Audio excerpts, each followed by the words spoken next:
What is going on, guys? It's me, Mr. MOJP, bringing you episode number 2 of my Total Extreme Wrestling 2016 21st Century Championship Wrestling save. I haven't got a better name for it yet, but we're here in episode 2, finally, after a whole probably 1 or 2 days, depends when I decide to put this up. And we are today doing the show called Steel Cage Challenge. I decided I'd just leave the names as they are for this first year because, I've got all the logos got from the original version of the game, so it don't really matter. Anyway, we've started a few more storylines. One will properly be starting tonight in this show, and the rest will be, the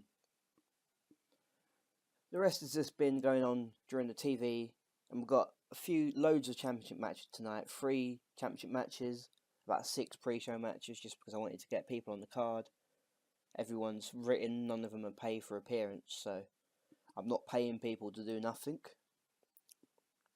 So yeah, I'm just going to show you guys what's been going on in the last 2 shows that you've missed. And I was thinking a minute ago, I might change the setting for this, where I would do 2 TV shows and then the event in a row. So it'll be the show after this event here, and then miss a week, and then come back for the second week, and then we'll have the pay-per-view again, and so on and so on. So yeah, Steel Cage Challenge starting soon. Let's just see what's happened on the shows before leading up to this one.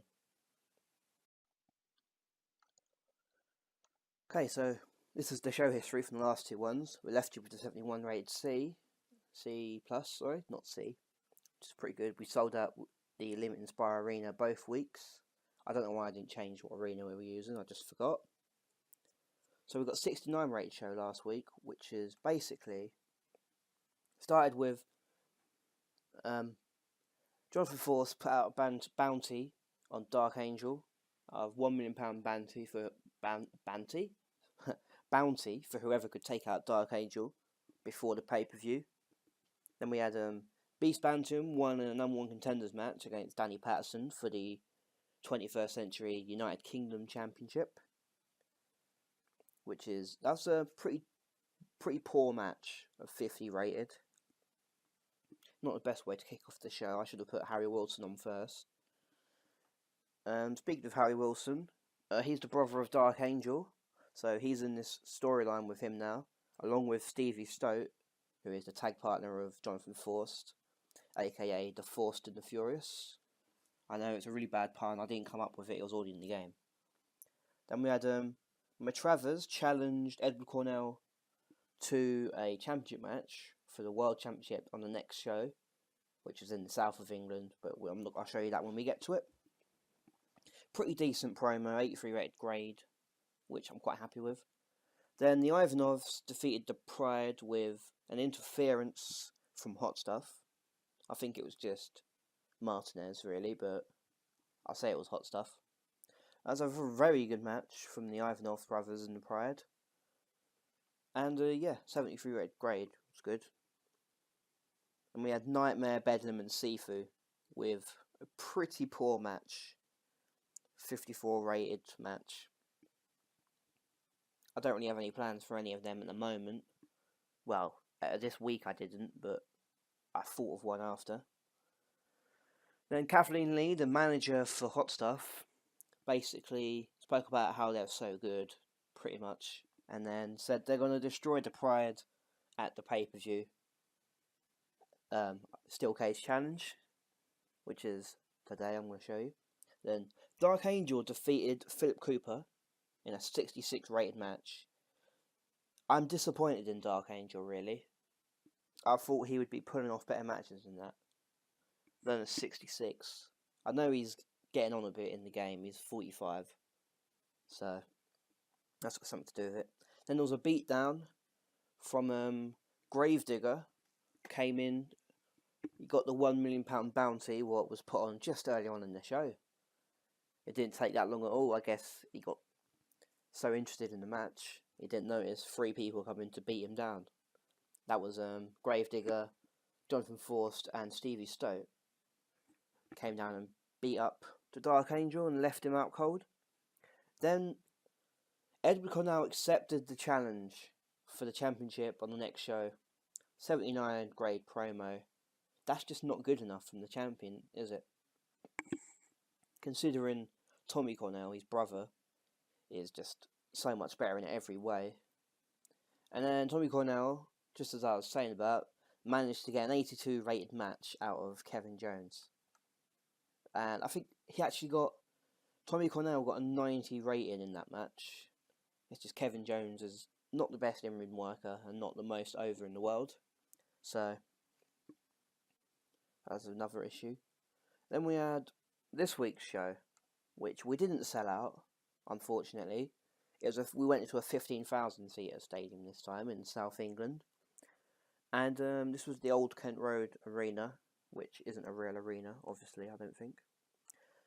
It started off with Sebastian Koller basically talking about Beast Bantam, saying, like, he hasn't had much good competition since coming over to the UK, and hopefully Beast Bantam can do something about that, because Sebastian Koller's German. He came over from Europe, instantly won the championship, and now Beast Bantam's just coming over here again from Europe as well, trying to win the championship back for a British person. It's called the UK Championship, so yeah. Then we had the Underdogs, which is, I think, Michael X, and I can't remember the other person's name. He's in the match again tonight. I'll have to show you when it comes up, sorry. Yeah, the Underdogs defeated the Red Devils, who are the tag champs, with a random roll-up that just randomly happened out of nowhere. So that's got them a title match tonight for the tag champs. It's kicking off the show. Hopefully it'll do better than a 56. I mean, people usually do better on events just because they want to make the show as good as possible, hopefully.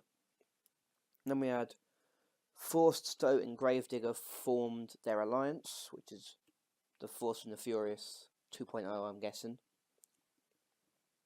So yeah, at the moment it's going to be them 3 versus Dark Angel at the pay-per-view, which isn't the best idea. Dark Angel doesn't really have a chance of winning that, does he? Then we had Sebastian Koller defeated Beast Bantam and Danny Patterson in a triple threat match. This was done on a pre-show in the first ever show. I was just testing to see if it would be any good. And surprisingly, not so much, 58. Bit annoying, really. And then Lee Burton, who I think will be a main eventer one day in this save, defeated Buff Martinez, who is a main eventer, in a 65 rated match. You're going to have to do better than that if you want to be the champ of this company, though, definitely. And we have an angle where Tommy Cornell rants about Adam Matravers. Got an 89 grade, which is very, very good. I'm quite happy with that. That's definitely brought the show rating up a little bit. And then we had JB Cash defeated Leo Price, who I think I might have to start jobbing Leo Price off to some youngsters, because he's not any good at the moment. I don't have any plans for him, really. I might just put him on a few pre-show matches with some younger people, just to get their skills over and try to get them more over as well. And then we have an angle where Koller was beaten down by Bantam backstage, which 63 rated. For Bantam being such a menacing person, you think it'd be a bit better than that. Then we had an angle where Dark Angel and Harry Wilson, I think his name is. Basically, Wilson came over and went, "Don't worry, Dark Angel, you're not alone. We'll take down the Force and the Furious together," because they're brothers. At the Steel Cage Challenge tonight. And then Kevin Jones defeated War Machine in a 72 rated match, which is pretty good for War Machine. And 78 rated match I'm quite disappointed with, really, from Edward Cornell. That's why I might have to get the title off him soon. Well, as soon as possible, really. Oh, great. And then the show ended with Matravers challenging Tommy Cornell, who interfered in in the match before, to a steel cage match, just because he wants to take him out. And eventually I might give Matravers the title back, unless I turn one of the Cornells face or heel. Well, one of them's got to turn face because they're both baddies at the moment. So yeah, that's pretty much what's been going on since I left you. And let's get into the actual event for today. I might show you a few more signings I've made as well. Right, here we are.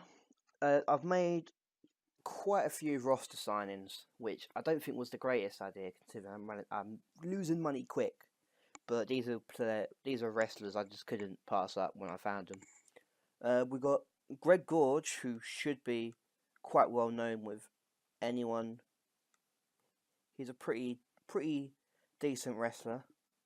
Well, decent's putting it quite lightly, considering he's 26. He's only my enhancement talent because his popularity is just non-existent at the moment. But as soon as he gets more popularity, he'll get higher up in the card. I mean, I'm not going to use him as enhancement talent because he's so good. He's from America. I don't know where in America. It just says America white. So that's my first signing. The next one is Hugh de Ask. He is from Belgium, another European. He's more over than anyone else I've brought in at the moment. He's actually quite over in Canada as well, which is good because I want to sell some tickets out in Canada. Yeah, he's a very, very good wrestler as well. Good basics. I don't know what else is amazing here. Nothing's amazing, but he's a very good, all-rounder is a way to put it. He's a pirate as well, which is quite funny. And he's the opener I've brought in. Next we have... Where's the next guy? Where is he? Conrad Makanan from Sweden. I brought him in on pretty small money and making him pay his own way around. He is not over at all. He's only got 4 popularity in the south of England. And he wasn't really over in Central Europe, either. So I don't know why I brought him in. Oh yeah, because he's a pretty decent wrestler, 94 selling. So whilst he hasn't got any plans properly, he can basically look like he's been shot anytime he gets attacked. He'll just sell it amazingly. Very good resilience, which people will get behind. Very athletic, which I quite like in my wrestlers. He's a bit selfish there, apparently. I'd never noticed that before. And the last new signing is Landon Mallory. He is South African. I brought him over from Europe as well. So he's not over at all. He's one of Sebastian Coller's mates, I think. Either mates or just work for the same company. So yeah. Yeah, the VWA. I don't know what that is. I just know that's where we got Collar from as well.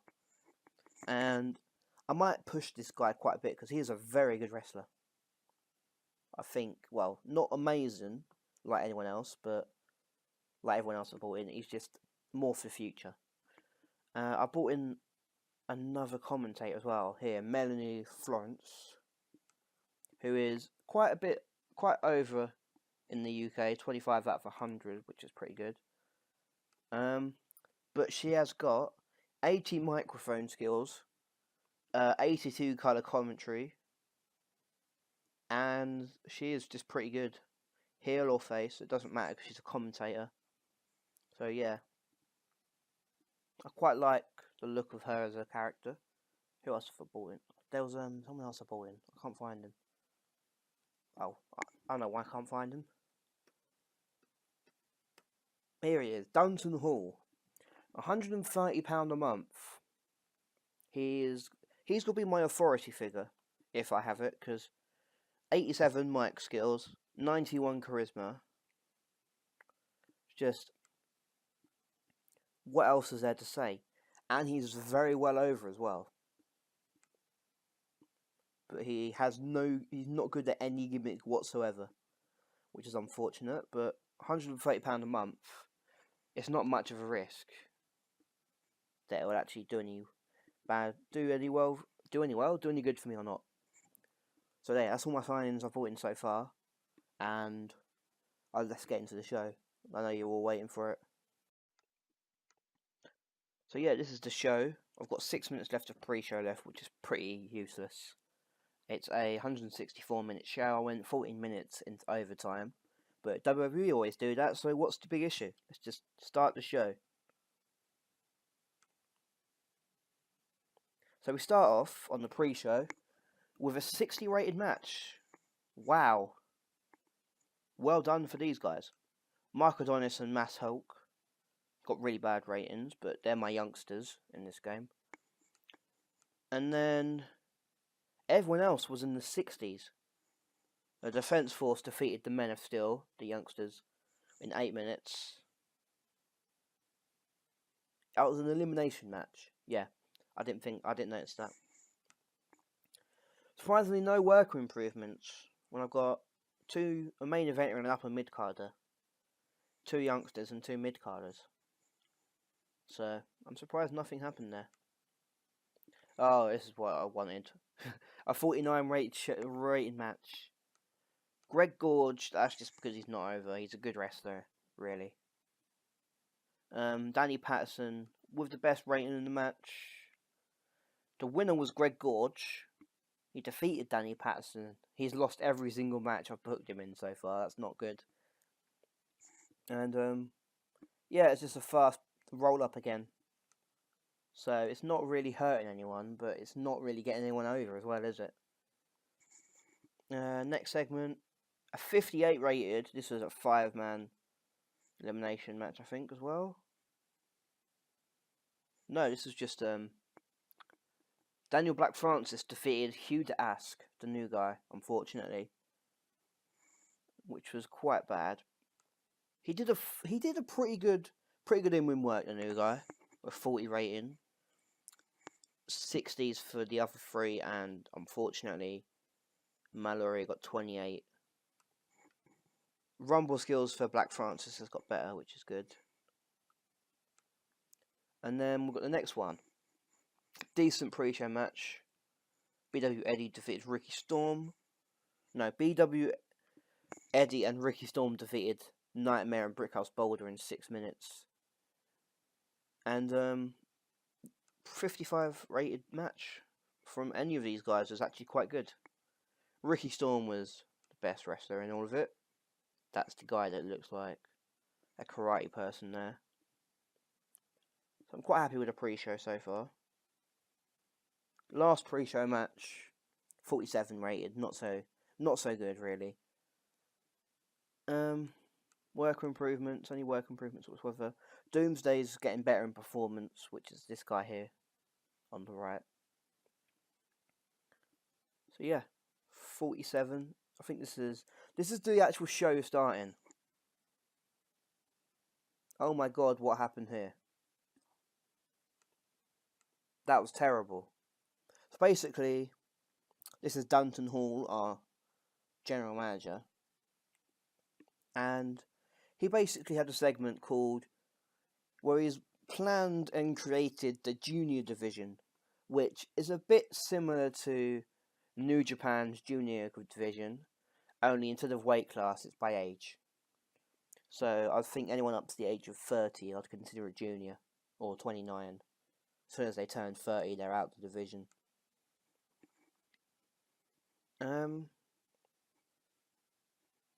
Well, that was a bad start. I didn't want that. And we had, in a decent match, the Underdogs once again defeated the Red Devils in 15 minutes. Jesus, that's actually quite good work from some of them. It's Joe Simpson was the other guy. And we've got new tag champs in the Underdogs. I'm probably going to take it off them as soon as possible, because the Ivanovs are so much better. I just didn't want to put heels versus heels.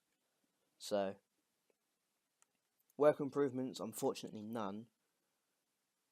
Victor Beshov was the best worker in this match. Quite happy with that. Okay, so next segment.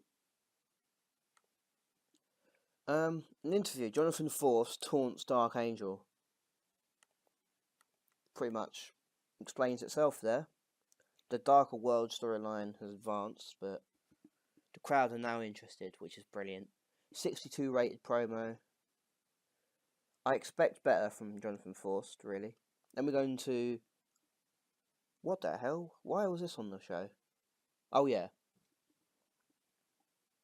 In a poor match, War Machine defeated Sifu and Conrad Makanan in 10 minutes. I think this was just basically to start off the junior storyline on the show, which is pretty good. And War Machine defeated Sifu with a second floor leg drop, which I'd assume is a leg drop from the second rope. And yeah, quite happy with War Machine in that match. He's getting a lot better in ring. Maybe because he's getting more over. Makanan, I'm going to have to get him over because he's such a good wrestler. Well, he's an okay wrestler. Next segment. Here we go. Decent match. Sebastian Collar defeated Beast Bantam in 14 minutes with a Hamburg Rock City. And Sebastian Collar makes defense number 1 of his 21st century UK title. Pretty decent match. 60 and 58. No worker improvements, unfortunately. So yeah, I'm disappointed. I thought they would do a bit better than that, but still 60 is not too bad, is it? Then we have an 82 rated thing, where Adam Matravers has an interview hyping up his upcoming singles match with Tommy Cornell, which is the cage match, what the show is based off of. And yeah, 82. Any work improvements? Of course not. Why would there be? That's good leading into the storyline. And then we bring it straight back down again, because I'm dumb as hell. Apollo Prince defeated Bedlam and Igor Ivanov, when Apollo defeated Bedlam with an apology. That is the worst finisher move name I've ever heard. He just went up to someone, went sorry, and then he was out for the count. Wow. Work improvements. Apollo Prince's performance skills are getting better. Good for him. Think of a better finisher move name. Right, next segment again. 71, that's a lot better. I needed this. Buff Martinez basically stole the show. In a good match, Hot Stuff defeated the Pride in 14 minutes and 59 seconds, when Buff Martinez defeated Leo Price, who I'm definitely getting rid of after this match, but by a pinfall with a Heat Seeker. Worker improvements. JB Cash technical skills. Well done, JB. You need them because you're not very good technically. Then we get into the handicap match between Dark Angel and Harry Wilson and the Forced and the Furious. And surprisingly, this was a good match. Jonathan Force was the standout. Gravedigger, he needs to just get better and better. He will eventually. In the 16 minutes, Jonathan Force defeated Harry Wilson by a pinfall with the Devil's Drop. No work improvements, unfortunately. God damn it, get better, please. Then we have Tommy Cornell, where he goes off a rant on how much he hates Adam Matravers again. Just because this seems to work. An 87 rate this time, more heat on the storyline, which I'm quite happy with. Well done, Tommy, you're carrying this storyline at the moment. Then we have the title match. God damn it, why is it so low? Oh yeah, Tommy Cornell interrupted again. in a great bout, Edward Cornell defeated Kevin Jones in 17 minutes with a Black Lightning Bomb after a distraction from Tommy Cornell. So his third defense of the title. And thankfully, they're all improving on that match. Thank God for that. Then we have, unfortunately, not as good a main event as I was hoping for. Adam Matravers basically lost after 25 minutes, well, 21 minutes, when Tommy Cornell pinned him in the cage, a 93 in-ring performance. He definitely needs to be the champion. He'll just carry anyone and everyone he's up against. Maybe even he'll carry Dark Angel to a good match. Oops, there's a future storyline accidentally leaked. Whoops. They were penalised for holding back. Why were they holding back for?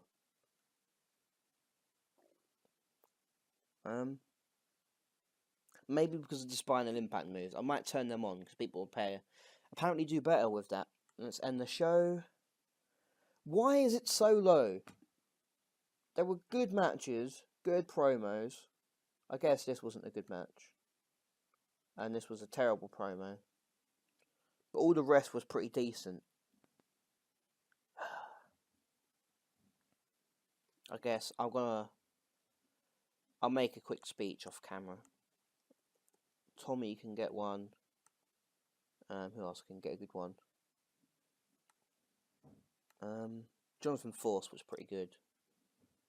And last but not least, I'll give it to Adam. Point Tommy out as a good example. Compliment on a good performance. Compliment on a good performance. Make speech. Tommy is pleased. Jonathan's pleased. Adam's pleased. Let's see how much money we made. Probably not a lot with such a bad show. I might be in trouble if this hasn't made more than £1 million.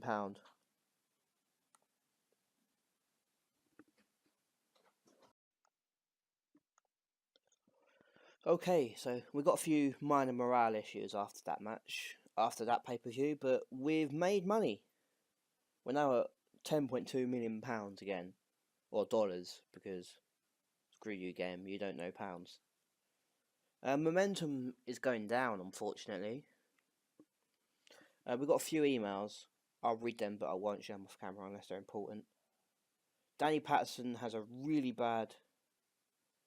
He wants to be booked more strongly, fair enough. A buy rate of 0.24. Joe Simpson isn't tough enough for the business. The kid has no upside, said Stevie Stote. I can't help but agree with that. And Ricky Storm is a star in the making, says Lee Burton, who is also a star in the making. I believe that. Okay. How do I do this again? So let's see how many you actually sold. How many buyers we got? And we got a whole 124,142 buyers. That's not bad. We sold out the arena we were in, or the Thames Valley Cauldron, which I think is a stadium. I really need to get people more over, just so the show ratings start to get better and better and better. Otherwise, I'm quite happy with this. What else can I do before going off this episode?